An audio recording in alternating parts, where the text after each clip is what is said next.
Lawmakers have until Friday to pass a bill to keep the government open. So what could a shutdown mean for Hampton Roads? 10 on your side talked with the economic experts today. 10 on your side, Marielena Balouris is live in our newsroom with that part of the story. Lena? Well, Stephanie, Regina, I spoke with Bob McNabb. He's an economist and professor at Old Dominion University. He says we are not in a good situation. There's a looming government shutdown and the potential for the U.S. to default on its debt.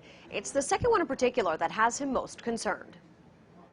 Grim words from ODU economics professor Bob McNabb. If you wanted to take two hammers to the U.S. economy and the Hampton Roads economy, this is the way to do it. The first concern is the looming government shutdown. It'll be triggered on Friday if Congress can't pass a funding bill. About 4 out of every $10 in the Hampton Roads economy is touched by the federal government, directly or indirectly.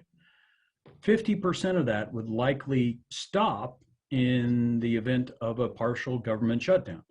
So we would not only see thousands of federal workers furloughed, but we would also see them stop spending. McNabb says a shutdown would not be ideal. Many people will temporarily be out of work, but we've weathered that storm before. What concerns him more is the potential for the U.S. to default on its debt. If the federal government actually defaulted on October 18th, then it would affect everything from mortgages to credit cards to basically the recovery from COVID-19.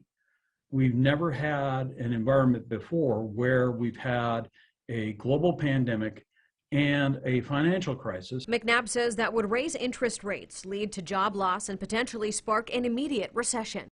That means no checks for Social Security recipients. That means limited payments for Medicare and Medicaid.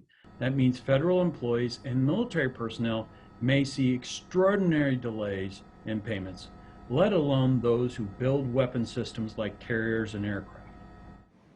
Earlier today, Treasury Secretary Janet Yellen told Congress that the Treasury Department will exhaust all of its measures to avoid a default by October 18th. McNabb says the only thing people can do right now is call their local lawmakers. Of course, we'll keep you updated as this develops. In the newsroom, I'm Marielena Balouris, 10 on your side.